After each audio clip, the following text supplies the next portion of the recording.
小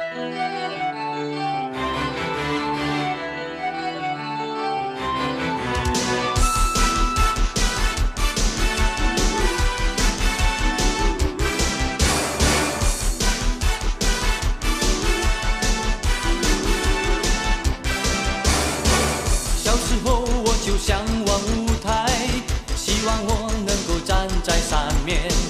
幻想着舞台灯光灿烂，让世界跟我一起转动。有一天终于我已长大，用汗水走直自己的路，这时候我才真正知道，这一切只因有你。日出到日落，白天到黑夜，常常都行在陌生的城市，青春与泪水来不及回顾，和时间赛跑，来去都匆忙。因为你的爱使我更坚强，因为每个你给我光和热，掌声和鲜花，欢呼和关怀，我把这一切放心底。我所有努力为你，我所有梦想是你。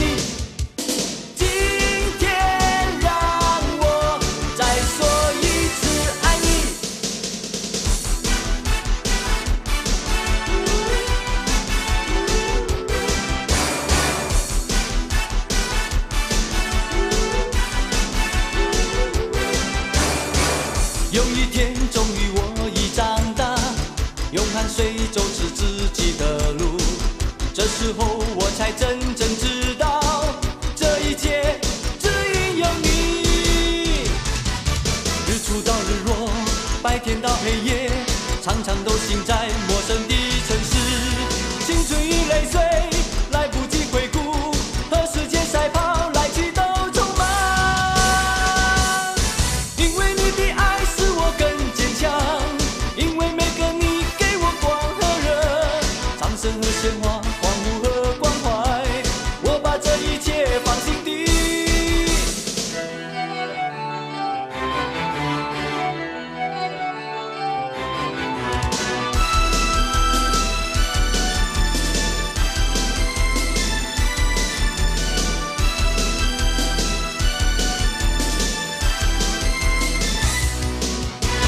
我所有努力为你，我所有梦想是你。今天让我再说一次爱你，因为你的爱使我更坚强，因为每个你给我光和热，掌声和鲜花，欢呼和关怀，我把这一切放心底。因为你的爱使我更坚强，因为每个你给我光和热，掌声和鲜花，欢呼和关怀，我把这一切放心底。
จากมีเกียรติแล้ว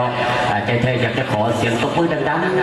เพื่อเป็นสิริมงคลอันล้นเหลือให้เพิ่นได้เป็นผัวหังเมียมีผัวคำและเมียคุณตามภาษาและครั้งเดียวกันนี้ก็ขอเชิญทั้งพ่อดองแม่ดองเนี่ยเจ้าคนลูกตาทั้งสองกำสองไฟขึ้นมาที่มาเป็นสิทธิวิญญาณในที่ทางของพ่อไม่นี่เต็มเปี่ยมไปด้วยพ่อดองแม่ดองพ่อทองแม่เท่าพ่อปู่แม่ย่าและทั้งเพื่อนมิตรสหายทุกชนที่มาในโอกาสสถานที่นี้เป็นสิริมงคลอันล้นเหลือแล้วต่างหน้าให้แก่ทั้งผู้สร้างของพ่อไม่นี่เขาขอบใจล่วงหน้าเป็นพิเศษด้วยบอกว่าสั้นๆเนาะ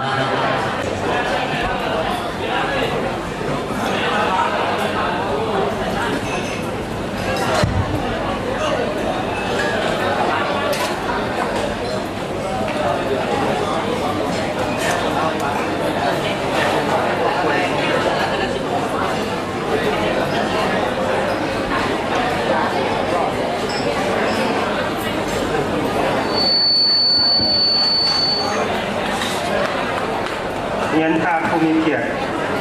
ที่เคารพท่านหญิงและท่านชายข้าพเจ้ารู้สึกเป็นเกียรติอย่างสูงที่ได้ขึ้นมากล่าวตั้งหน้าให้เจ้าภาพทั้งสองฝ่ายในงานสร้างครอบครัวใหม่ระหว่างข้าวจงสังเรียงและนางเมียริยงส่วนพิธีทางฮิตของประเพณีอันดีงามก็ได้เสร็จสิ้นไปแล้วแต่ตอนเช้าวันนี้แต่เพื่อระลึกถึงฮิตของบอกให้ละฮิตหมองทองให้เศร้าพร้อมกับข้าพเจ้าขอให้ผู้บ่าวสาวผู้นี้จงเป็นหัวแก้วเมียทิพย์หัวยิบเมียแซวหัวถอเมียขายและฮักกันจนโซฟาดินสลายอีกทีหนึ่งทางนายเจ้าภาพทั้งสองทั้งฝ่ายหญิงและฝ่ายชายพระเจ้าขอแสดงความรู้คุณนำบรรดาท่านทั้งหลายที่ได้สละเวลาอันมีค่ามาร่วมงานพิธีในมื้อนี้และขออวยใจให้พรให้บรรดาท่านทั้งหลายจงประสบความสุขความเจริญปรารถนาสิ่งใดขอให้ได้ตั้งใจปรารถนาและให้มีอายุวันละสุขะพละทั้งร่ำรวยเป็นเศรษฐีหมดทุกๆคนมาถึงขอขอบใจ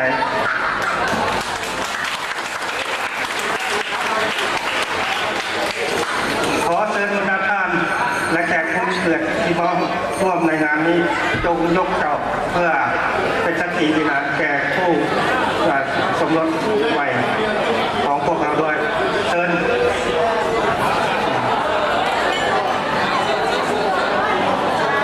หากมีสิ่งใดขาดตกบกพร่องทั้งเจ้าภาพของพวกเราทั้งสองฝ่ายขอกราบอภัยมาณที่นี้ด้วยขอเรียนเชิญทุกท่านเข้ารับประทานอาหารและร่วมมวลซื่นกับพวกเขาจนสุดพบสุดปลายขอเชิญเลย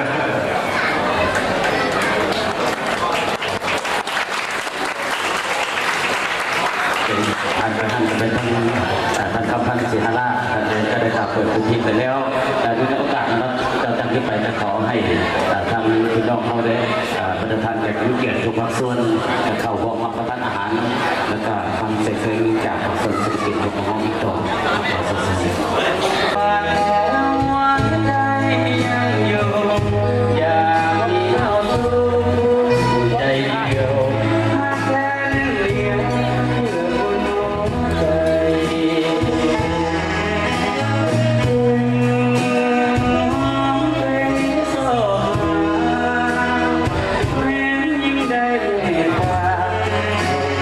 าโดนเดียวก็ได้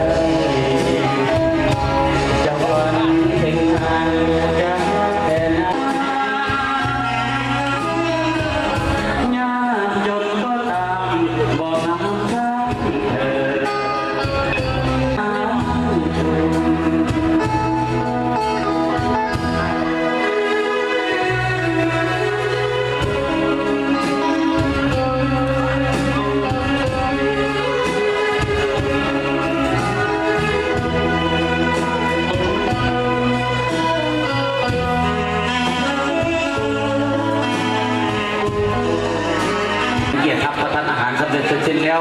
อยู่กองม้วนนำทางเจ้าบ่าวเจ้าสาวเฉพาะผู้นี้กับพี่น้องบ้านไฮโซก็เต็มเปี่ยมไปด้วยความเอาจิตเอาใจช่วยโดยเฉพาะกับเป็นท่านทุกคนนี่แหละในบ้านไฮโซเขาชู้น้ำมันก็เอาเจ้าบ่าวเจ้าสาว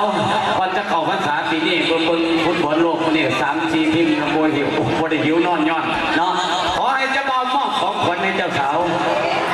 เอาหัวใจทั้ง4 ห้องให้เลยให้หมดเลยด้วยการหอมแก้มทั้ง2 เบื้องเนาะผู้ใดเห็นดีต้องมือดังๆมึงจะปัดเลยเพื่อนไอ้จีหอมแก้มเราได้บัดนี้ได้ที่เฮาเนาะวันนี้เป็นมือสลับความเป็นโสดของทั้งคู่เพราะฉะนั้นก็อยากจะขอให้ทางผู้สักของผมไม่ได้เป็นแบบเป็นอย่างขอให้เป็นฮักกันจนตับโซฟาดินสลายซะไอ้จีหอมแก้มเจ้าสาวสักวัน2 เบื้องท่านเพิ่งมาโมหะกันนะท่านเอาจะเบาหอมก่อนเนี่ยมือแพงไปอย่างกอดหน้าจะดูเป็นน้องสุวรรณีแล้วบอกโอ้หอมเรา2 เบื้องขอหอมขึ้นจะบาดไอ้ที่มันเฮียนิยมครับท่านน้องทั้งสาวเป็นหอมขึ้นน้องอาจจะเป็นคนใจสร้างภาพด้วยแข็งนี่แหละทั้งไฟทั้งเขยนี่อยู่ดีพี่แห้งจะได้เรียกคนหอมคนหอมเขาเป็นเขยดีครับเพราะท่านเบิกก่อนมาเถิดนักผู้สร้างเขาก็ไม่นอกมวนไปนักทำประทานอาหารไปพอก่อนน้ำมันไปถึงดีที่สุดเลยเลยหัวใจสร้างภาพ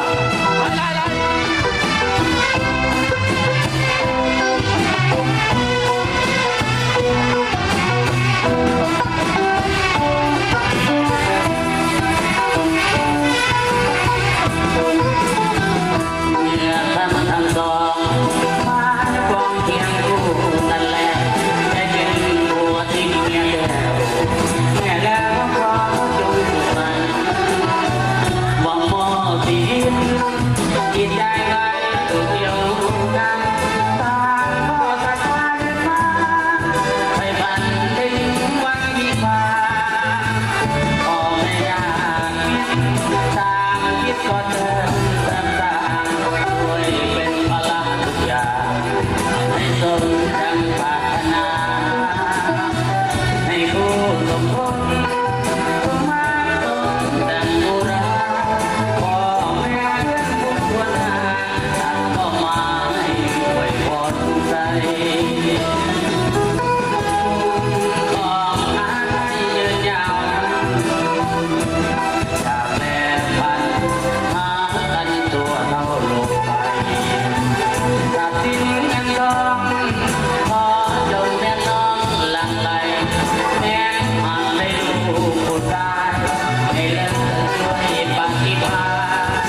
ว่าจะเอาจาก2 เพลงบ้าถ้ามีแต่2คู่ได้ที่1หมด2โดยเฉพาะเป็นเจ้าบ่าวเจ้าสาวนอนเอาพร้อมด้วยภรรยา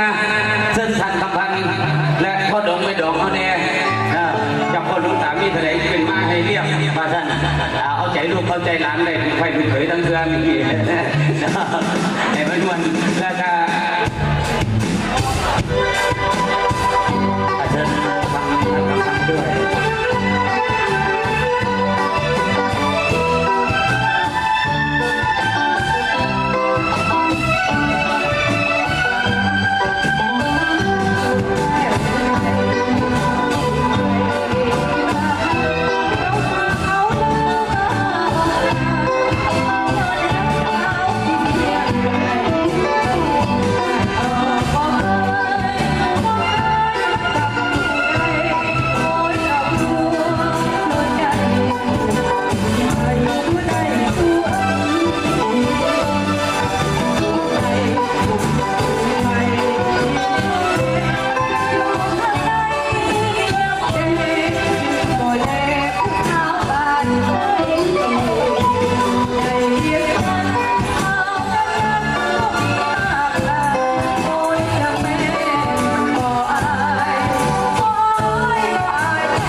啊。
ดนตรีเพื่อนที่เสียมาได้ออกเก๊กเอาเลยนะ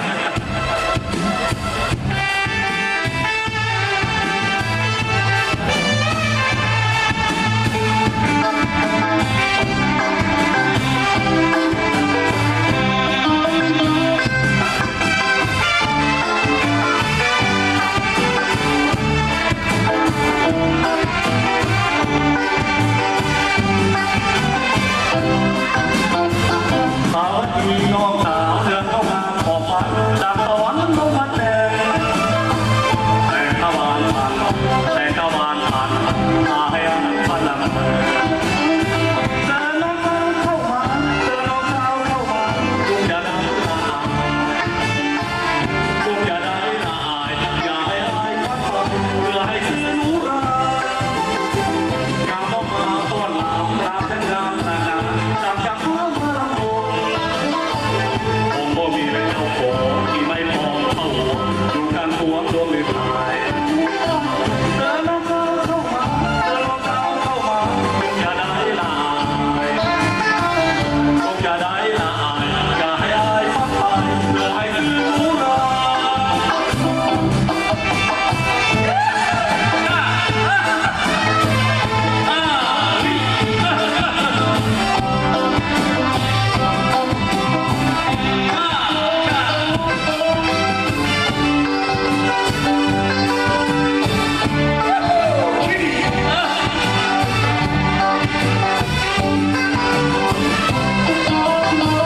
สวัสดีและน้องสาวเรือเข้างามออกพันจากสวรรค์ลงมาแ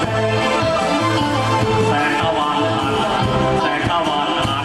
มาให้หายวันละเจอน้องสาวเข้ามาเจอน้องสาวเข้ามาจงอย่าได้ละอายจงอย่าได้ละอายอย่าให้อายพัดผ่อนเพื่อให้ซื้อรู้ราดูมาเจอหัวแดงเจอที่แค่สุดวัน ยังมองเรื่องตั้งใจดวงนาทีเลี้ยวและดูต่อไปไม่เที่ยวเดี๋ยวอย่าไปฝันความรักกันคอย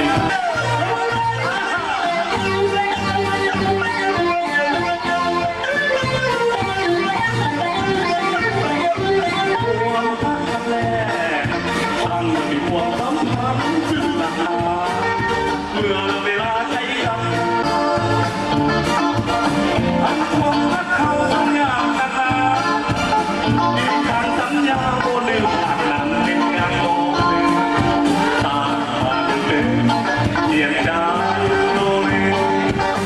อายรักเจ้ามีวันลื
งามนี่เป็น